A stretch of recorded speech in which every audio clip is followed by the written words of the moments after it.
Hi friends, எல்லாருக்கும் வணக்கம். நாம் இன்னைக்கு என்ன ரெசிபி பார்க்க போகிறோன்னா பால் கொழுக்கட்டை. வாங்க எப்படி பண்ணுறதுன்னு பார்க்கலாம்.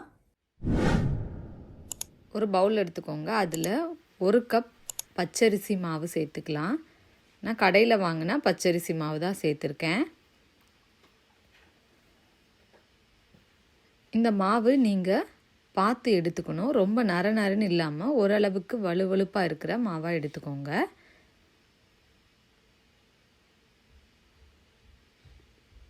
இதில் 1 டீஸ்பூன் அளவு உப்பு, அப்புறமா 1 டீஸ்பூன் அளவு எண்ணெய் சேர்த்துக்கோங்க. எண்ணெய் சேர்த்துட்டு நல்லா இதை கலந்து விடுங்க.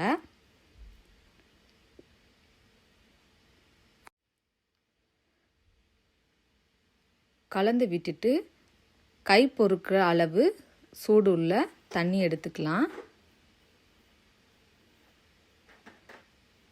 பச்சை தண்ணி சேர்க்கக்கூடாது. லைட்டாக வார்ம் வாட்டர் எடுத்துக்கோங்க. சேர்த்துட்டு கொஞ்சம் கொஞ்சமாக சேர்த்து கிளறி விட்டுக்கோங்க. மொத்தமாக சேர்த்துட்டு கிளறிடாதீங்க. நல்லா சப்பாத்தி மாவு பதத்துக்கு பிசைஞ்சிக்கலாம். கொஞ்சம் கொஞ்சமாக தண்ணி சேர்த்து பிசைஞ்சுக்கோங்க.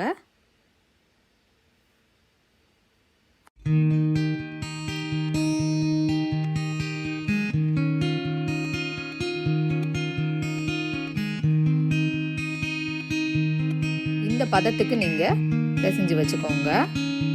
அப்புறமா இதை ஒரு சின்ன சின்ன உருண்டைகளாக உருட்டி வச்சுக்கலாம். உங்களுக்கு எந்தெந்த ஷேப்க்கு வேணுமோ நீங்கள் அந்தந்த ஷேப்க்கு உருட்டிக்கோங்க. இந்த உருட்டுற டைமிங் தான், ஒரு 10 மினிட்ஸ்லேயே உருட்டிடலாம். கொஞ்சம் கொஞ்சமாக மாவு எடுத்து சின்ன சின்ன உருண்டைகளாக உருட்டிக்கோங்க. ரொம்ப பெருசாக போடும்போது மாவு உள்ளே வேகாது. ஸோ அதனால் கொஞ்சம் சின்ன சின்னதாகவே உருட்டிக்கோங்க. இதே மாதிரி எல்லா உருண்டைகளையும் உருட்டி எடுத்துக்கலாம். இப்போ எல்லாத்தையும் நம்ம உருட்டியாச்சு. கொஞ்சம் உருண்டைகளாகவும் அப்புறம் இந்த மாதிரி ஷேப்பில் உருட்டி வச்சுருக்கேன்.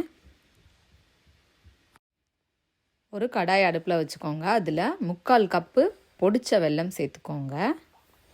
சேர்த்துட்டு இது நல்லா மூழ்கிற அளவுக்கு தண்ணி சேர்த்துக்கோங்க. இதுக்கு பாகு பதம் எதுவும் தேவை கிடையாது. இது ஜஸ்ட்டு கரைஞ்சா போதும். ஸோ இது நம்ம கரைய விட்டுக்கலாம்.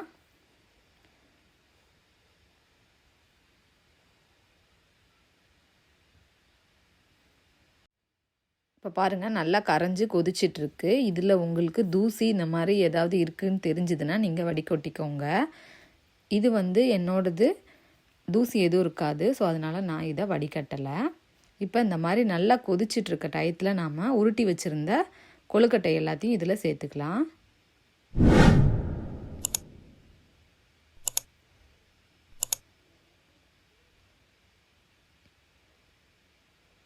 எல்லாத்தையும் சேர்த்துட்டு உடனே நீங்கள் கரண்டி போட்டு கிண்டி விடாதீங்க. அது ஒரு 7 மினிட்ஸுக்கு நல்லா கொதிக்கட்டும். உடனே கரண்டி போட்டிங்க அப்படின்னா எல்லாமே மாவு மாவாக போயிடும்.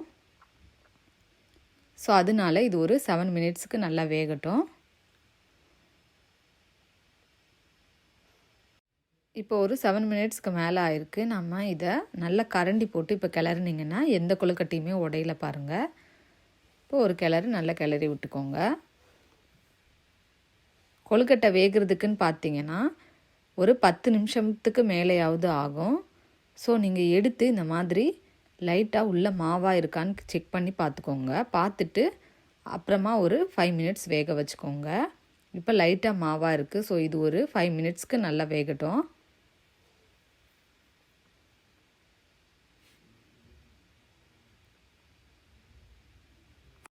உங்களுக்கு தண்ணி இந்த மாதிரி வத்தி இருக்குது, ரொம்ப தண்ணி இல்லை, ரொம்ப இப்போவுமே திக்காக இருக்கிற மாதிரி தெரிஞ்சுதுன்னா லைட்டாக ஹாட் வாட்டர் சேர்த்துக்கோங்க. அதனால ஒன்றும் தப்பில்லை. பச்சை தண்ணி சேர்க்காமல் ஹாட் வாட்டராக சேர்த்துட்டு கிளறி விடுங்க.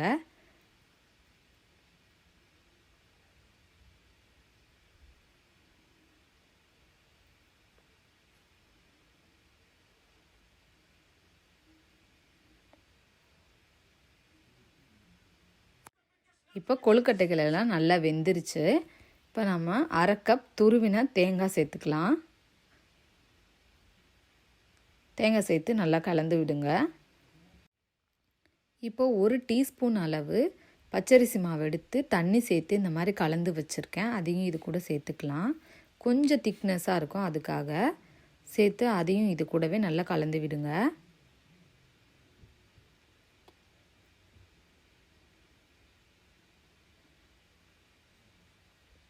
கலந்து ஒரு 2 மினிட்ஸுக்கு இதை கொதிக்க விடுங்க. ஒரு 2 மினிட்ஸுக்கு அப்புறமா இதில் 1 டீஸ்பூன் அளவு ஏலக்காய் தூள், அப்புறமா ஒரு 1/2 டீஸ்பூன் பெப்பர் தூள் சேர்த்துருக்கேன். உங்களுக்கு பெப்பர் தூள் வேணான்னா அதை நீங்கள் ஸ்கிப் பண்ணிக்கோங்க. சேர்த்துட்டு இதையும் நல்லா கிளறி விட்டுக்கோங்க.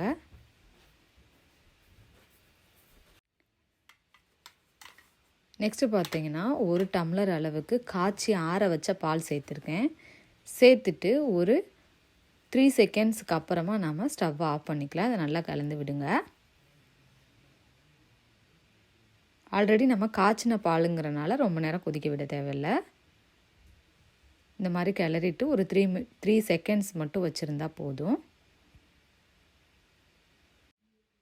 இப்போ பாருங்கள், இதோட கன்சிஸ்டன்சியை பாருங்கள், நல்ல திக்காக இருக்குது பாருங்கள். ஸோ இந்த டைமில் நாம் ஸ்டவ்வை ஆஃப் பண்ணிக்கலாம்.